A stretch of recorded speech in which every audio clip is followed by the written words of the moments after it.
Hello everyone, welcome back to the channel Political Analysis by Rajneesh Kumar. And in this episode, we'll talk about something really important. And let's start the video without wasting our time. मेरा नाम है पार्थ प्रति मजुमदार, मैं इस channel का host हूँ. And हमारे साथ है रजनीश कुमार सर, जो कि पूर्व सैनिक प्रकोष्ठ प्रदेश उपाध्यक्ष सर रजनीश कुमार है. And let's start the video. And आखिर तक बने रहिएगा, कुछ कमेंट करिएगा अगर आपको यहाँ पे कुछ इम्पोर्टेंट लगे, कुछ मेंशन करना हो, कोई भी आपको इम्पोर्टेंट लगे तो आप डेफिनेटली कमेंट करिए, है ना. तो let's start the video with our first question. The first question to you sir.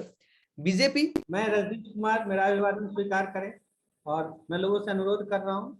मैं आरजेडी का सैनिक प्रकोष्ठ का पॉलिटिकल लीडर हूँ और लोगों से अनुरोध करता हूँ कि आप अपने बहस में शामिल हो और मुझे थोड़ा गाइड करें कि क्या होना चाहिए, कैसे होना चाहिए और पार्टिसिपेट इन दिस डिबेट. हाँ, यस, पूछिए. Definitely. So the first question जो हमारे इस एपिसोड के है वो ये है, बीजेपी के संविधान के प्रस्ताव से समाजवादी पार्टी जो ये शब्द है वो हटाना चाहती है. तो क्या समाजवाद क्यों हटाना चाहती है, क्या है सर? हाँ, मैंने पहले ये बात सुब्रमण्यम स्वामी कहते थे कि संविधान में प्रस्तावना में जो सोशलिज्म वर्ड ऐड किया हुआ है, समाजवाद वर्ड ऐड किया हुआ है, इसको हटा दिया है. तो समाजवाद वर्ड हटाना, अभी मैंने सुना कि पार्लियामेंट में एक प्राइवेट मेंबर बिल बीजेपी के पार्लियामेंट ने एमपी ने पेश किया था कि प्रस्तावना से सोशलिस्ट वर्ड हटा गया है. लेकिन उस पर कोई नहीं, हटाने के लिए बिल पेश हुआ था. तो ठीक है, अगर इनको लग रहा है सोशलिज्म वर्ड हटे, समाजवाद वर्ड हटे, तो ठीक है, आप लाए, अच्छा ही इन्होंने किया है और इस पर बहस होगी. लेकिन बहस हो, मैंने इस पर संसद में हंगामा नहीं हो, ये नहीं हो, वो नहीं हो, अब बहस हो जिससे कि ये पता चलेगा देश की जनता को समाजवाद क्यों जरूरी. और आज के दिन में समाजवाद वर्ड की प्रासंगिकता ज्यादा ही हो गई है, क्योंकि सुब्रमण्यम स्वामी जिस कॉन्टेक्स्ट में एक्सप्लेन करने की कोशिश करते थे और आज का जो समय है और जो जिस समय समाजवाद वर्ड इसमें इंट्रोड्यूस किया गया, उसमें समय, कोई भी चीज, किसी भी बात का, किसी भी वर्ड का टाइम के अकॉर्डिंग इंपॉर्टेंस होता है. तो जिस समय वर्ड इंट्रोड्यूस किया गया और आज जब वर्ड इंट्रोड्यूस अभी के समय, इस वर्ड का और भी इंपॉर्टेंस बढ़ गया है. तो अगर ये लाते हैं बिल, लेकिन इन्होंने बिल लाया, पेश किया, क्या हुआ, एडमिट ही नहीं हुआ, और इस पर बहस हुआ. अरे बहस करते तो पता चलता. लेकिन हम तो समाजवाद, मैं अपने कह रहा हूँ, मैं अपने समाजवाद का समर्थक हूँ और मैं अपने को समाजवादी कहता हूँ और मैं समाजवाद वर्ड रहे इसका घोर समर्थक हूँ और मैं इसको एक्सप्लेन भी करूंगा. डेफिनेटली आप डेफिनेटली सपोर्ट करते हैं समाजवाद शब्द को. एंड दूसरे सवाल पे चलते हैं.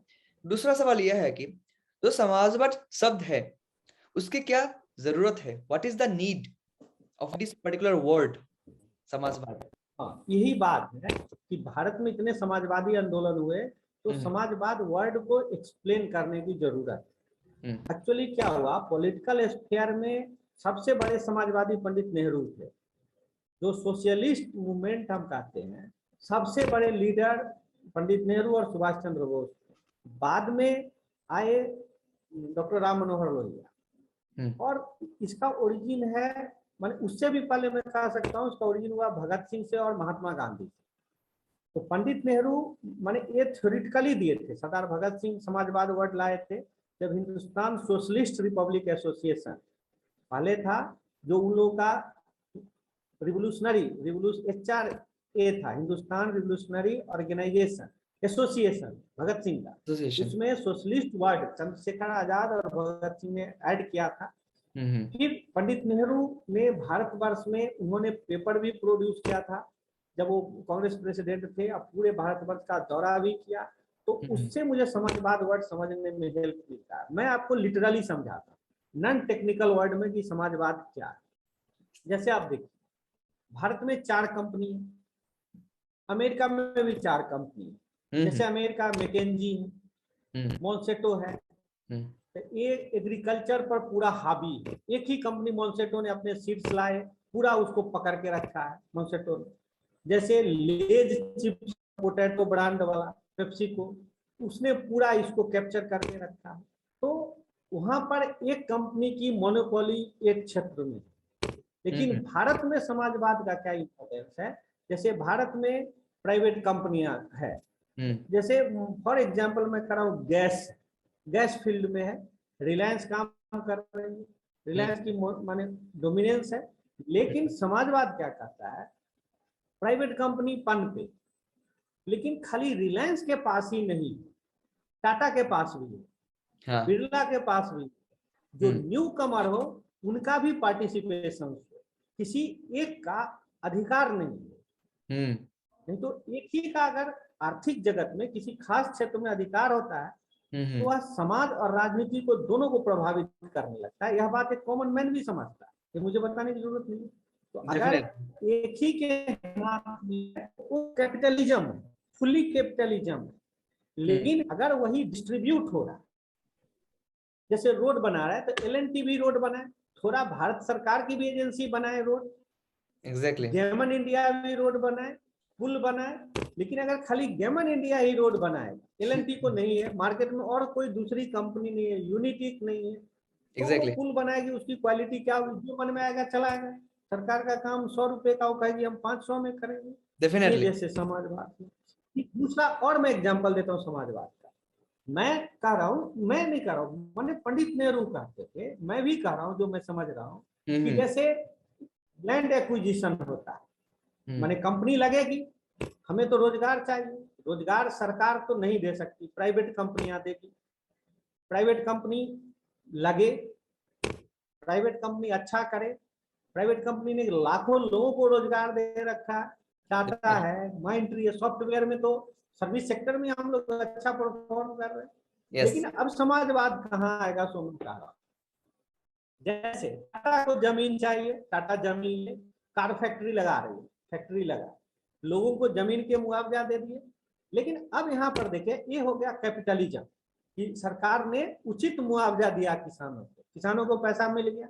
लेकिन अगर उस पैसा को किसान ने प्रोडक्टिव इन्वेस्टमेंट नहीं किया तो उसका पैसा तो खत्म हो जाएगा। यस। लेकिन अगर जमीन रहता तो भले ही कम होता, उस जमीन से जनरेशन टू जनरेशन खा रहा। तो समाजवाद क्या कहता है कि ठीक है, आप लैंड एक्विजिशन कीजिए, फैक्ट्री लगाइए, लोगों को मुआवजा दिया, लेकिन आप अगर 1 लाख रुपया मुआवजा दे रहे हैं तो 1 लाख नहीं दीजिए, आप 95,000 ही दीजिए, 5,000 रुपीज के बराबर आप शेयर दीजिए किसानों को, जिससे कि कंपनी के प्रॉफिट से उसको जनरेशन टू जनरेशन कुछ पैसा इनकम मिलता है, जैसे कि उसको खेती से मिल रहा है। ये हुआ समाज। एग्जैक्टली। जैसे बैंक है, प्राइवेट कंपनी भी बैंक चलाए, सरकार भी बैंक चलाए है, लेकिन सरकार अब बैंक को प्राइवेटाइज कर रही है। ठीक है, आपको लग रहा है कि बैंक आप नहीं चला रहे हैं, नॉन प्रॉफिट में है, प्राइवेटाइज करना चाह रहा है तो आप प्राइवेटाइज कीजिए। लेकिन प्राइवेटाइजेशन में क्या हुआ, जैसे एयरपोर्ट प्राइवेटाइज हुआ, मैं एक एग्जांपल दे रहा हूँ, गुवाहाटी एयरपोर्ट को अडानी को दे दिया गया। ठीक है, आपने दिया तो रनवे दिया, रनवे का मेंटेनेंस दिया, ये दिया, ठीक है, उसमें अडानी को भी प्रॉफिट हो, सरकार को भी प्रॉफिट हो। लेकिन अब उसके आसपास का जो एरिया है, एयरपोर्ट के आसपास का एरिया, वो काफी बहुत ही अत्यंत महत्वपूर्ण है इकोनॉमिकल, वो लैंड भी अडानी ने ले लिया। अब वहां के जो क्वार्टर्स हैं आसपास के, उसको तोड़ के वो मॉल बनाएगा। ठीक है, तुम यहाँ तक सही है, बनाओ, लेकिन उसमें अगर सरकार 30% पैसा अपना रखे तो प्रॉफिट में सरकार को 30% मिले, ये समाजवाद होगा। लेकिन सरकार क्या करती है, पूरा का पूरा ही वो दे देती है। तो बैंक जैसे दे रही है तो बैंक का ऑपरेशन पार्ट सरकार दे, लेकिन जहां पर उसके स्टैटिक प्रॉपर्टी, बड़े बड़े बिल्डिंग्स बना के सरकार ने रखे, सरकार के लैंड्स है, ये है, तो उस पर सरकार माने शेयर में जाए एक्सपर्ट के सलाह से, जिससे कि, क्योंकि उससे क्या होगा, लोगों के नौकरी की गारंटी होगी। ईपीएफ है, अगर प्राइवेट पब्लिक पार्टनरशिप एफिशिएंटली चल रहा है, ऑपरेशन पार्ट चलो प्राइवेट चलाए, जिससे कि प्रॉफिट हो, तभी तो पैसा मिलेगा। लेकिन सरकार के रहने से क्या होता है, लोगों की नौकरी की एक भविष्य की गारंटी होती है। ठीक है, पैसा प्राइवेट ही डिसाइड करे, 20,000 ही देगा, 25,000 ही देगा, क्योंकि एक सोशल सिक्योरिटी है। उससे वो अपना घर बना सकता है, उससे वो बच्चे की पढ़ाई का प्लानिंग कर सकता है। सरकार के रहने से माने उसकी एक शादी भी हो जाती है, बहुत जगह तो लोगों की शादी भी नहीं होती है अच्छे जगह पे। तो ये सब प्रॉब्लम, ये जो सोशल प्रॉब्लम जनरेट होने लगता है, इसको समाजवाद सॉल्व करता है। इसलिए समाजवाद वर्ड को, माने पंडित नेहरू को तो दूरदर्शी कहा गया, वैसे समय में वो हुए थे, माने भारत के स्वप्न दृष्टा थे। तो मैं एक झलक दे रहा हूँ, और इसमें मेरा बहुत डीप बिलीफ भी है। तो भारत अगर भारतीय जनता पार्टी को लग रहा है, खास के इसके प्रोपेगेटर सुब्रमण्यम स्वामी है और बहुत बड़े अर्थशास्त्री हैं और इसके जाने माने विद्वान है, लेकिन इस पर बहस हो, क्योंकि स्वामी जी के साथ एक प्रॉब्लम क्या है कि वो भारत को माने he has not travelled extensive, ज्ञानी बहुत है, किताब की नॉलेज उनको बहुत है, राजनीति की समझ है, इज इंटेलिजेंट। लेकिन पंडित नेहरू ने जितना ट्रेवल किया, जितना ग्राउंड रूट टच था लोगों का, वो किसी लीडर के पास। अभी मोदी साहब माने कह सकते हैं इज ट्राइंग टू रिप्लेस, लेकिन जितना भारत के लोगों के टच में महात्मा गांधी थे, नेक्स्ट टू गांधी जी आज पंडित नेहरू होंगे। उतना देश के गली गली, मुहल्ले मुहल्ले, किसानों के बीच इतना काम पंडित नेहरू का कोई नहीं था कर चुके। इसलिए समाजवाद को, और मैं कह रहा हूँ बड़े बड़े विद्वान इस पर बहस करें, तभी तो सरकार को भी पता चलेगा। सरकार को ब्लेम करने की जरूरत नहीं है, एग्जैक्टली, लेकिन बहस तो हो यही। लेकिन पार्लियामेंट में हंगामा होगा, they will behave like a gas tank, totally discuss. Definitely. तो यहाँ पे हमें समझ में आया कि समाजवाद शब्द की क्या जरूरत है, उसके साथ हमें ये भी समझ आया कि समाजवाद से हमें क्या लाभ हो सकता है। फिर भी जो हमारा तीसरा सवाल है ये है कि समाजवाद के क्या लाभ है। तो लाभ हमने अगर थोड़े बहुत आप बता दीजिए क्या लाभ है, ऑलरेडी हमें पता चल गया। हाँ, समाजवाद का लाभ क्या, खास के भारत जैसे देशों में जहाँ की जनसंख्या बहुत है, वहाँ अगर एक ही के हाथ, ऑलरेडी आप टेलीविजन पर बहस में सुनते होंगे, बहुत सारे लीडर्स भी कहते हैं कि सारा धन कुछ लोगों के हाथ में जा रहा है, बाकी लोग गरीब हैं, बाकी लोग की गरीबी से उठ नहीं रहे हैं। तो मैं ये कह रहा हूँ कि प्राइवेट कंपनियां, प्राइवेट कॉर्पोरेट्स, कैपिटलिज्म समाज का बहुत भला करता है, नो डाउट। उससे भारत के गरीबी हटाने में, रोजगार देने में बहुत हुआ है।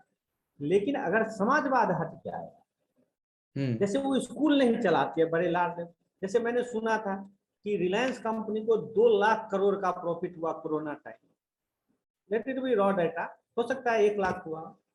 अगर उस 1 लाख करोड़ से अगर वह किसी डिस्ट्रिक्ट में, किसी स्टेट के, बिहार, उत्तर प्रदेश, हरियाणा, एक डिस्ट्रिक्ट में 3 स्कूल को फाइनेंस कर देती, कितने लोगों का भला हो, ये समाजवाद है। लेकिन अगर हम प्राइवेट कंपनियों को छोड़ देंगे तो भूल करेंगे अपने हिसाब से, समाज को कैपिटलिज्म हो।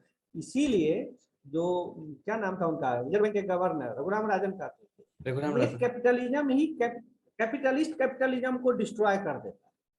अब देखिए नरेश गोयल ने क्या किया, जेट अच्छा चल रहा है, अगर उसको प्रोफेशनली चलाया जाता ईमानदारी से तो जेट नहीं डूबता, लेकिन जेट को उन्होंने पैसा बेईमानी करके पर्सनल खा गए। सत्यम कंप्यूटर क्यों डूबा, कैपिटलिस्ट ने बिट्रे किया।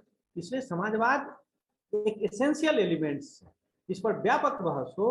और नहीं तो क्या होगा, समाज में अगर बड़ा तबका गरीब होने लगेगा तो कम्युनिज्म आए, कम्युनिस्ट आए, और जिसका कि बुरा रूप आप देखते हैं नक्सलिज्म, बहुत सारे एरिया में नक्सलाइट है, आर्म्स रिवेल होगा, सोशल स्ट्रेटिफिकेशन होगा। तो जैसे प्रेशर कुकर में वॉल्व होता है, अगर वो नहीं हो, हम हीटअप करते रहे, कहीं आप भूल के चले जाए पर प्रेशर कुकर को रख दीजिए, अब वॉल्व नहीं हो तो बहुत देर गर्म होगा तो स्टीम बहुत बिल्ड हो जाएगा तो बर्स्ट कर जाएगा। डेफिनेटली। तो समाजवाद एक सोशलिज्म, एक वॉल्व है सोसाइटी में, गरीब और अमीर के बीच में वो चैनल है। अगर आप इस चैनल को हटा देते, एग्जैक्टली, कैपिटलिस्ट लोग अगर ईमानदार है तब तक तो सही है। हाँ। लेकिन अगर कैपिटलिस्ट बेईमानी कर रहा है, जैसे अमेरिका में बेईमानी नहीं करता है कैपिटलिस्ट, वह अपने सामाजिक सरकारों के प्रति प्रतिबद्ध है। कैपिटलिज्म अमेरिका में सामाजिक जिम्मेदारी को निभाता, एम्प्लॉयमेंट देने की जिम्मेदारी निभाता, लेकिन एशिया में इंडिया ही नहीं करो, पूरे एशिया में कैरेक्टर में प्रॉब्लम है। कैपिटलिस्ट ग्रीडी है, लालची है, उस पे अंकुश अगर नहीं रहेगा तो यहाँ पर पाकिस्तान के जैसे स्ट्रेटिफिकेशन होगा, जैसे पंजाब में पूरा पावर और धन केवल पंजाबियों के हाथ में, 10% लोगों का। लेकिन भारत में ऐसा नहीं है, एक मिडिल क्लास है, पावरफुल मिडिल क्लास, गरीबी रेखा के नीचे बहुत कम लोग। तो ये इसलिए हुआ है कि कैपिटलिस्टों को डर है, प्रो सोशलिज्म नहीं तो सोशलिज्म हट जाएगा और प्रेशर कुकर बर्स्ट करेगा, आर्म रिवेल होगा, उसको रिप्लेस कर देगा नक्सलिज्म, कम्युनिस्ट। समझ में? इसलिए मैं कहा एग्जैक्टली जरूरी बहुत ही खूब कहा है आपने, एंड बहुत ही आसान भाषा में जो कि हमारे आम जनता है उनको समझाने के लिए आपने बहुत ही अच्छे से कहा है। Any how, for the last question, एक साल लगाया क्या ये सोशलिज्म है क्या, ये मैं खुद समझाऊं, एक साल मुझे लगा, तब जाके मुझे समझ में आया। एग्जैक्टली ये I think whatever I understood I explain it, let all the experts say whatever they think. Definitely it's really awesome to hear this episode। and आखिरी में एक सवाल नहीं है लेकिन एक्सपर्ट कमेंट है, तो what is the expert comment sir? Expert comment में मैं अब यही कहना चाह रहा हूँ कि समाजवाद एक अत्यंत आवश्यक तत्व है और हमें समाजवाद बनाए रखना चाहिए। ये हमारे सोसाइटी में कैपिटलिज्म और पब्लिक के बीच में, अमीर और गरीब के बीच में एक चैनल है और एक बल्ब भी है। सोसाइटी में अनरेस्ट से बचाने के लिए, सामान्य लोगों गरीबों के कल्याण के लिए, तो यह चलते रहना चाहिए। और पार्लियामेंट में अगर बहस हो तो इस पर व्यापक बहस हो और सभी पार्टी के लीडर इस पर गहन बहस करें, विमर्श करें और हम लोग को एजुकेट करें, हम भी, और समझे। जब बड़े विद्वान बोलेंगे तो हमें भी पता चलेगा कि क्या बात है, इसके डिमेरिट्स। सुब्रमण्यम स्वामी बोलते हैं कि ये गलत है, लेकिन मैंने उनको बार बार ट्विटर पे कहा कि आप एक आर्टिकल लिख के दीजिए विद प्रूफ कि हाउ इट इज रॉन्ग, वो कभी नहीं लिख रहे। मैं उनको बार बार कहा आप इस पर एक बहस आयोजित कीजिए, तो उस बात क्वेश्चन को गोलमोल करके खा जाते। वो ट्रैवल तो करे इंडिया को, तब पता चलेगा। डेफिनेटली ऐसे डिबेट्स होने चाहिए, ऐसे बहस होने चाहिए कुछ ऐसे इंपॉर्टेंट टॉपिक्स पे जो हमारे भारत के भविष्य के लिए बहुत ही ज्यादा महत्वपूर्ण है, बहुत ही इंपॉर्टेंट है। एंड जो हमारे जनता है वो भी इस वीडियो को देख के बहुत कुछ सीखे होंगे। So thank you for watching this video, thank you so much.